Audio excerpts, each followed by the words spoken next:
Right sir. Sir అట్లనే ఉద్యోగం చేస్తూ మనం చదువుకోవడం అనేది కొంచెం కష్టం అని చాలామంది అనుకుంటూ ఉంటారు, వెనకడుగు వేసే వాళ్ళు కూడా ఉంటారు. ఇప్పుడు మీరు ఇందాక చెప్పినట్టు చాలామంది పొలిటీషియన్స్ కూడా ఉన్నారు, కానీ సామాన్యులకు కూడా ఇది సాధ్యం అవుతుందా మీ యూనివర్సిటీ ద్వారా? మీకు ఒక మాట చెప్తాను. రమణాచారి గారు మీకు తెలుసు, ఐఏఎస్. అవును సార్. ఆయన కెమిస్ట్రీ గోల్డ్ మెడలిస్టు. ఆయన డిగ్రీ కాలేజ్ లెక్చరర్గా ఉన్నారు, గ్రూప్ 1 రాశారు, తర్వాత ఆర్డీఓ అంతా అయిన తర్వాత ఐఏఎస్ కన్ఫర్డ్ అయినారు. ఐఏఎస్ ఆఫీసర్గా ఉన్నప్పుడు ఆయన తెలుగు ఎంఏ చేసి ఎంఏ తెలుగులో పిహెచ్డి చేశారు. ఓకే. అరవిందరావు గారు డీజీపీగా ఉంటూ పిహెచ్డి చేశారు. ఏకే మహంతి గారు డీజీపీగా ఉంటూ లా ఎగ్జామ్స్ రాశారు. సో చదువుకి వయసుతో సంబంధం లేదు, చదువుకోవాలనే జిజ్ఞాస ఉండాలి. నిజానికి మనం ప్రభుత్వాలు ఎవరైనా చేయాల్సింది ఏంటంటే దీన్ని పర్కులేట్ చేయాలి. ప్రతి వాళ్ళు డిగ్రీ ఖచ్చితంగా చదవాలి అనే విషయాన్ని నిర్బంధం చేయాలి. 14 సంవత్సరాల వరకు కాదు, డిగ్రీ వరకు నిర్బంధం చదువుకోవాలని. ఇప్పుడు సొసైటీలో ఏముందంటే మేము ఇంకో రకంగా మేము గొప్ప అని మేము చెప్తాను. మేము చాలా గొప్ప మిగతా వాళ్ళతో పోలిస్తే మా యూనివర్సిటీ అని. ఎందుకనంటే ఇంజనీరింగ్ చేస్తారు, ఫస్ట్ ఇయర్ అవుతుంది, ఒక మారుమూల ప్రాంతం నుంచి వస్తారు, ఫస్ట్ ఏమంటాం మొదటి తరం విద్యార్థి అంటే తండ్రి తాతలు చదువుకొని ఉండరు. ఆ కుటుంబంలో ఇతనే మొదటి తరంలో డిగ్రీ ఇంజనీరింగ్ చేస్తారు.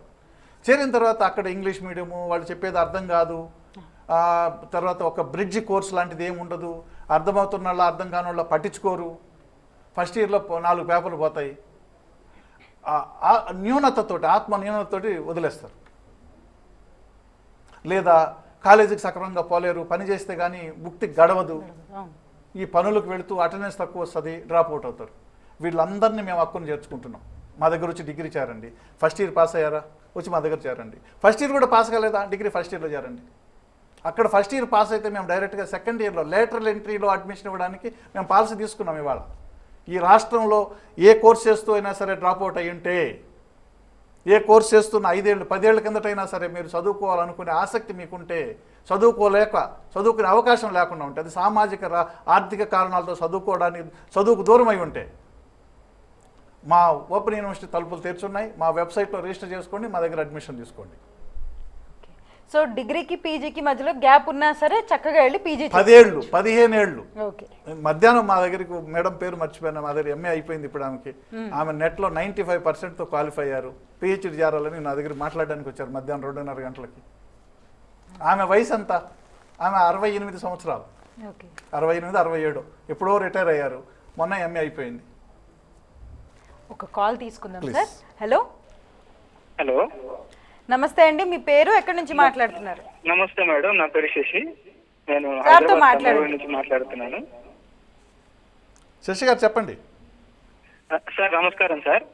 నమస్తే సార్. అయితే డిగ్రీ కంప్లీట్ అయింది సార్. అయితే 4 ఇయర్స్ అయింది.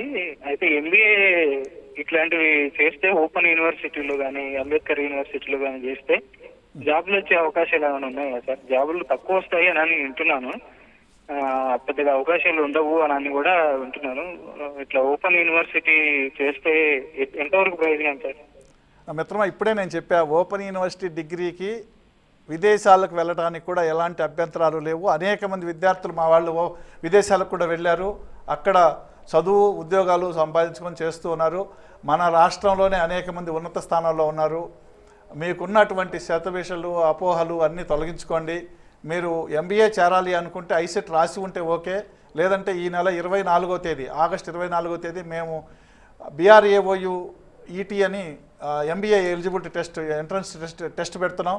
దానికి ఈ నెల 14వ తేదీ లాస్ట్ డేట్ అప్లికేషన్ పెట్టుకోవడానికి మీరు యూనివర్సిటీ BRAOUonline.in BRAOUonline.in పోర్టల్, అది ఆ పోర్టల్లో ఓపెన్ చేసి రిజిస్టర్ చేసుకోండి. డిగ్రీలో 50% ఉండాలి, రిజర్వేషన్ ఉంటే 5% రిలాక్సేషన్ ఉంటుంది.